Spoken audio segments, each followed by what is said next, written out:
Hola mis hermanos, ¿cómo están? Hoy, por la gracia de Dios, me tocó dar la prédica del día de hoy.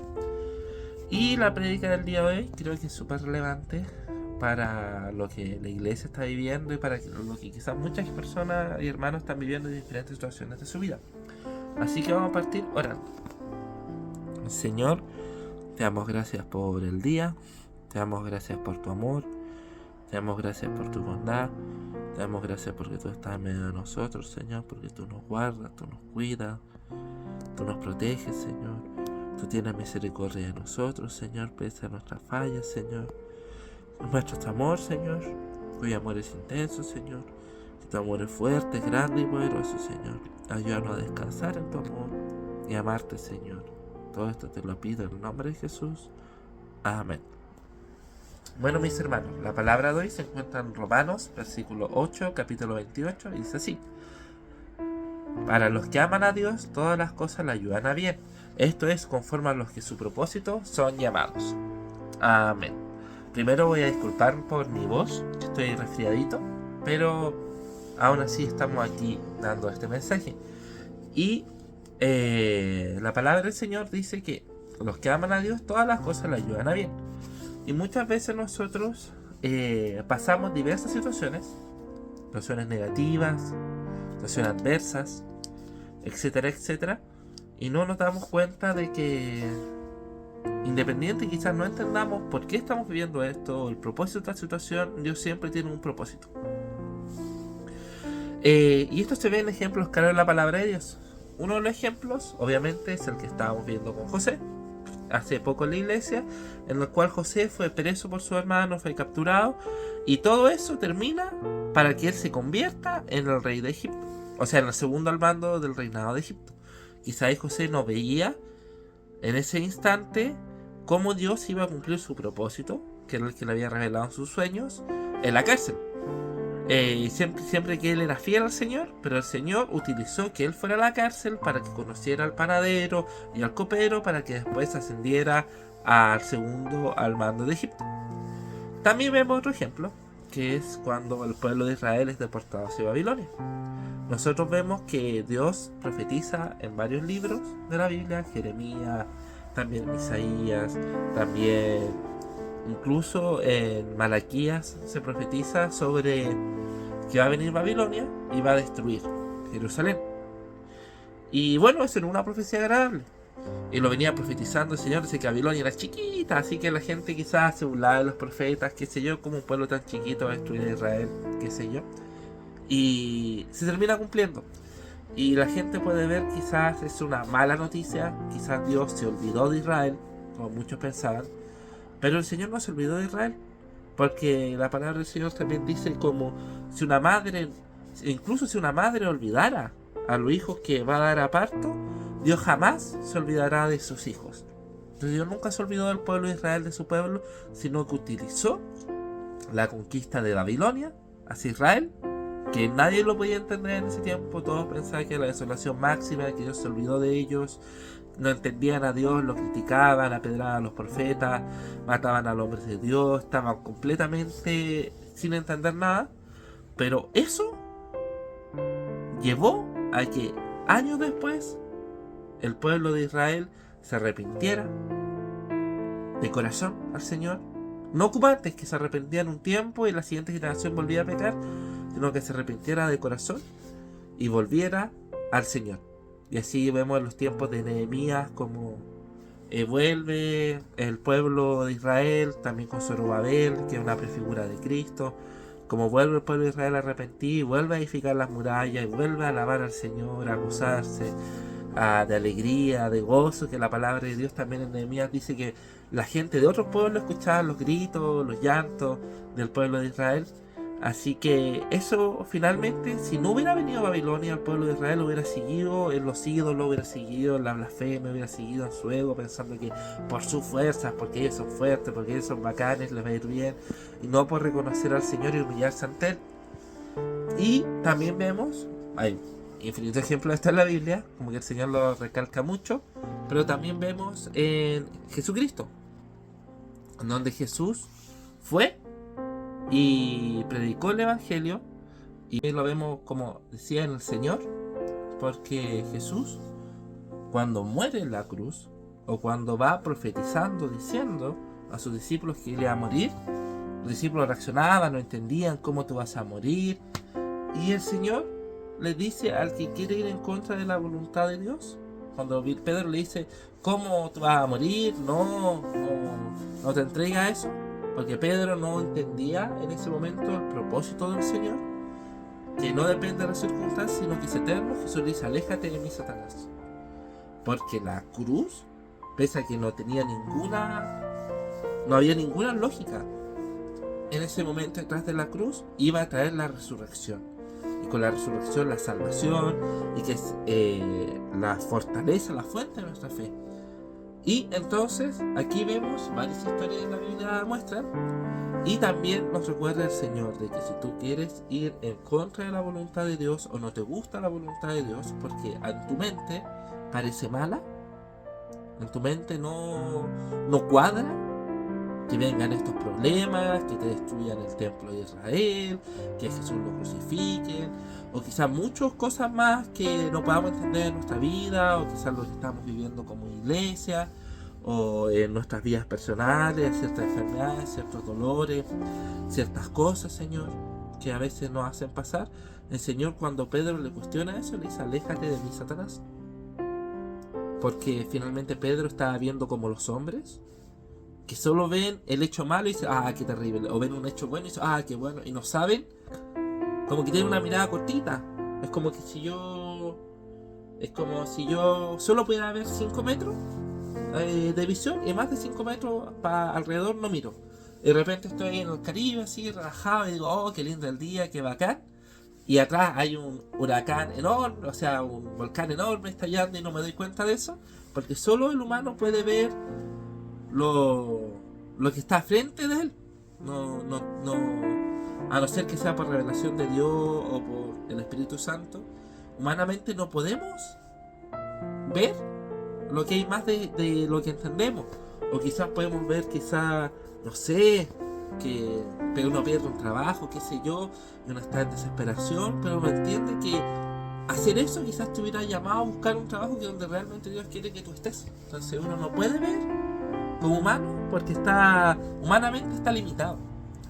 Entonces en estos momentos, en los momentos de dificultad y de prueba, uno tiene que confiar en el Señor. Uno tiene que quizás no entender, porque no todas las cosas las entenderemos, pero tener la confianza de que, como en estas palabras dicen, para los que aman a Dios, todas las cosas, no solo las cosas buenas, no algunas, todas las cosas le ayudan a bien. Todas, absolutamente todas. Esto es para los que conforme a su propósito son llamados. Si tú fuiste llamado con un propósito en el Señor, Dios lo cumplirá. Y que se vengan tormentos, que se vengan cosas malas, todas esas van a ayudar a bien, porque hay un propósito que Dios puso en tu vida y el Señor lo va a cumplir. Porque yo sé muy bien los planes que tengo para ti, dice el Señor, planes de bienestar y no de calamidad, para darle el bien que esperáis. ¿Por qué? Porque pese a que haya adversidades que puedan venir a nuestra vida, eso no afecta en el plan de Dios. Para nada. Nada afectará el plan de Dios en tu vida, porque el Señor no es como el hombre. El hombre a veces empieza cosas y no la termina. El Señor termina su buena obra. Si Dios empezó una buena obra en ti, el Señor la termina. ¿Y cómo sabemos que Dios empezó una buena obra en ti? Porque tú creíste en el Señor, te arrepentiste y ahora eres hijo. No por obra, sino por gracia, para que nadie se gloríe. Así que, hermano, hermana, si usted todavía sientes que todavía no tienes esa seguridad en el Señor, que quizás estás pasando pruebas y estás débil, y sientes que no da más, que no entiendes las situaciones, que no entiendes lo que estás pasando, que no entiendes lo que estás viviendo, te invito a orar conmigo para que podamos depender del Señor, descansar en el Señor y alabarlo en medio de la prueba. Tal como Job decía, que Jehová quitó, Jehová dio, Jehová quitó. Bendito sea el nombre del Señor, sea alabado el Señor, independiente de la prueba, porque hay esperanza y confianza en lo que Dios hace. No nos desanimemos como los hermanos que iban en el camino de Maús, que habían perdido toda esperanza. El Señor había muerto, se acabó todo. ¿Qué iban a hacer? Pero el Señor mismo se le aparece resucitado. Así el Señor se aparece resucitado en nuestros problemas cuando caminamos de Maús, Cuando sentimos que ya no hay esperanza, que ya todo está perdido, el Señor sigue estando y nos anima, nos da fuerza y nos da de su gracia y su misericordia, lo cual nos fortalece. Y tal como estos hombres que estuvieron en el camino de Maús, volvieron al Señor y volvieron con gozo, y ardía el fuego del Señor en sus corazones. Tal como Jeremías, que fue perseguido por decir la verdad, dice que había un fuego que él no podía quitar, que no podía apagar, el cual estaba en su corazón, que era el Espíritu Santo. Tal como Jonás, que no quiso hacer la voluntad de Dios, terminó en el vientre del gran pez, arrepintiéndose y sintiendo la presencia de Dios, la cual la llevó a cumplir su propósito. Tal como José, que quizás en medio de la cárcel, de la prueba, veía como el Señor lo seguía usando a través de los sueños, las visiones, y seguía siendo honrado por el Señor, estando a cargo en un inicio de toda la cárcel, y después teniendo la confianza de mucha gente y después la confianza del rey. Tal como muchas historias, como Pedro, que quizás se había desolado cuando el Señor murió y él lo traicionó y se fue a volver a su oficio que él hacía antes. Ya volvió a lo que hacía antes, estaba pescando, ya no era pescador de hombres, pues volvió a lo que hacía antes, a pescar peces, a una vida que no era la vida que Dios le había llamado. Y el Señor se le aparece con una fogata que le calienta sus pececitos y lo reconforta, le dice que él un día va a morir por él, que él antes iba por donde él quería, tomaba los esfuerzos como él hacía, él se ceñía a sí mismo, pero después iba a venir otro que lo iba a ceñir, que iba a ser el Señor, y lo iba a llevar por donde él no quiere. Y nosotros sabemos que en la historia Pedro termina crucificado, boca abajo en Roma, diciendo: no me crucifiquen boca arriba, porque yo no soy digno como murió mi Señor. Y termina crucificado boca abajo, cumpliendo el propósito que Dios tenía para su vida, que era glorificarlo a través de la muerte. Y que logró que mucha gente, que como dice el historiador, es que cada sangre de un mártir cristiano en esa época, y sigue siendo los días actuales, hacía que miles de millones se convirtieran, llegaran al Señor. También vemos tantas historias en la Biblia de Abraham, que no entendía que tenía que sacrificar a su hijo, pero lo sacrifica y el Señor le muestra que Él es el proveedor y que Él un día va a proveer de nuestra salvación, sacrificando a su hijo en la cruz para que todos nosotros podamos ser salvos. Así podemos ver demasiadas historias del Señor, que el Señor nos recuerda que quizás a veces no entendemos las situaciones, no entendemos lo que vivimos. No entendemos las pruebas, no entendemos los dolores, no entendemos por qué estamos estancados en ciertas situaciones, por qué vivimos ciertas cosas, por qué pasamos pruebas, dificultades, pero hay una esperanza, y que todas estas pruebas ayudan a bien. ¿Ayudan a bien? Tú no lo vas a entender, pero ayuda bien.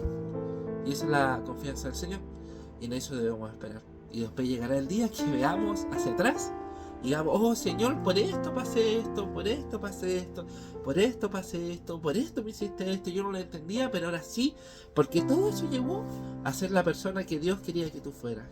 Y eso es maravilloso y da gloria al Señor y le da honra, porque los planes del Señor a veces no los podemos entender, pero siempre son buenos. Siempre son buenos porque Él nos ama. Siempre, siempre. 1000 veces siempre es bueno. Es como un niño que el papá le dice: no hijo, no come ese dulce, y el niño no entiende, y que quizás el papá es malo, pero el papá lo hace para que finalmente después no sufra problemas con la salud, etcétera. O le dice: no haga esta cosa, y el niño no entiende, pero finalmente lo hace por un cierto favor, o castiga de cierta manera al hijo, pero también es por un bien, para que se reconozca, para que se arrepienta, para que vuelva a Él. Así es nuestro Padre con nosotros, porque Dios, al que ama, corrige. Dios da instrucciones y son maneras también de corregirnos. Así que recordando que para los que aman a Dios, todas las cosas le ayudan a bien. Vamos a orar. Vamos a entregar todas estas cosas al Señor. Señor, te damos gracias por este día, te damos gracias por tus bendiciones, te damos gracias por tu palabra. Y ayúdanos a descansar en ti, porque los que aman a Dios, todas las cosas le ayudan a bien.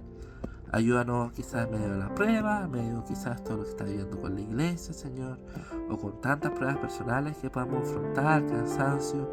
Entender, Señor, que si tú mandas algo, Señor, no es para botarnos, no es para derribarnos, no es para desanimarnos, Señor, sino que es para un bien, para un propósito. Así que ayúdanos a seguir firmes, confiando en ti, Señor, que para los que aman a Dios, todas las cosas le ayudan a bien.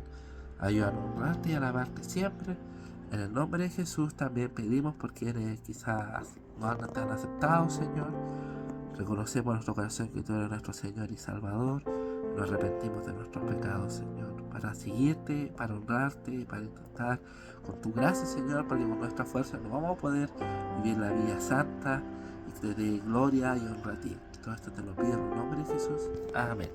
Bendiciones, mis hermanos.